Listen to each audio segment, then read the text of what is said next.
And I figured, okay, I better get help now. So I went to the VA and, my mental health struggles, I'm very upfront with them I love that. because that's what led me to meditation practice.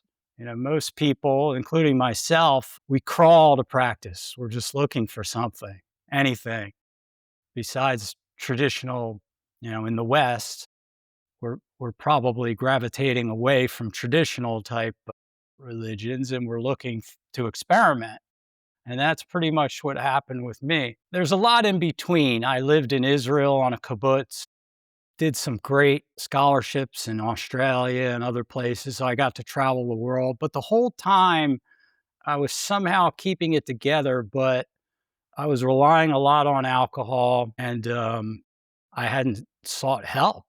And I finally sought help in Maui before my daughter was born. And that's kind of what led me to meditation.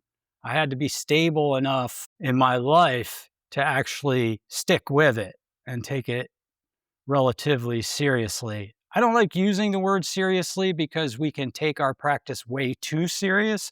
But I mean, Yeah. before I became disciplined with it and trusted it so much that now I can't imagine my life without it.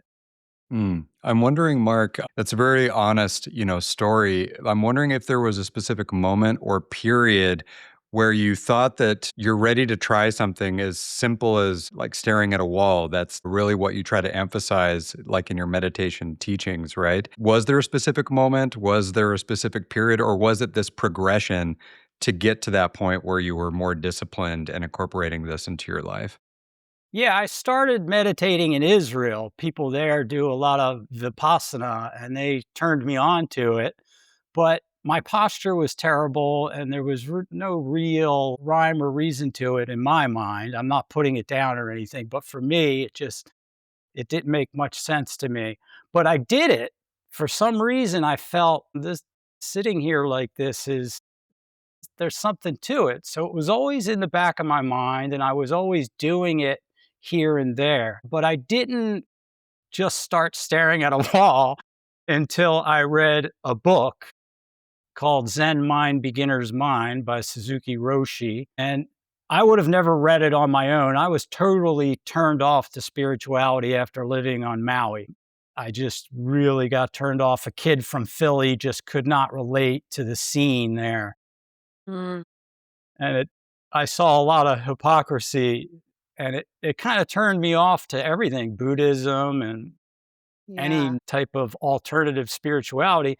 But I had this really good, he wasn't really a good friend, but he was someone I seriously respected who was far older than me. And I just bugged him for years and years and years. And he kept telling me, read this book. I'm telling you, man, it's not a normal book. It's, I agree. He said he agreed with me about New Age philosophy and gurus and things of that nature. And he said, telling you, just read this book. And I put it off and I put it off and put it off. And finally I read it. And after a few pages, it just said, put the book down and I can keep talking and talking and talking, but you just need to put the book down and meditate silently in the zazen posture. He didn't say staring at a wall, but that is a tradition in Zen. The Bodhidharma stared at a wall for 7 years. And that's when it all started. I just started doing it. I didn't know what I was doing. And I was asking the man who became my teacher later, all kinds of silly questions, but really they weren't silly. But looking back, it's a little embarrassing. I was having these mystical experiences, and he would say, just sit, just sit, just stay in the posture no matter what, every day, sit, sit. And I just kept doing it. At first it was on a park bench on my lunch break. And then I realized it's a lot of stimulation. There's Mm, people running by, squirrels, the wind, weather, the sun. Nature is full of stimulation. Sometimes that's great, but in order for me to I just sense that I need quiet and I need stillness and I need all of the harried stimulation and distraction. I just needed it to slow down a little. And it Mm, was all intuitive and just listening to Suzuki Roshi. He promised nothing, which that impressed me. And he didn't even write the book, it was his students compiled his lectures. So that appealed to me as well. I just trusted. And I think in spiritual practice, that's the key, trust. mm, mm. Yeah.